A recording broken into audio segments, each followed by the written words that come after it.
بسم اللہ الرحمن الرحیم۔ حضرت ابو ہریرہ رضی اللہ تعالی عنہ سے روایت ہے کہ حضرت صلی اللہ علیہ وسلم نے خیبر کے دن فرمایا، میں یہ جھنڈا ایک ایسے آدمی کو دوں گا جو اللہ اور اس کے رسول سے محبت کرتا ہے، اور یہ قلعہ اللہ اسی کے ہاتھوں فتح فرمائیں گے۔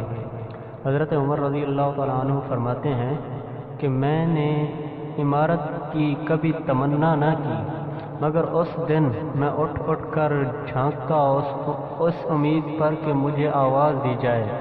چنانچہ رسول صلی اللہ علیہ وسلم نے علی بن ابی طالب رضی اللہ تعالی عنہ کو بلایا اور وہ جھنڈا ان کو عنایت فرمایا اور ہدایت کی کہ جھنڈا لے کر سامنے چلتے جاؤ اور کسی طرف متوجہ نہ ہو یہاں تک کہ اللہ تعالیٰ تیرے ہاتھ پر اس کو فتح کر دے۔ حضرت علی رضی اللہ تعالیٰ عنہ نے بلند آواز سے عرض کیا کہ میں کس بات پر لوگوں سے قتال کروں؟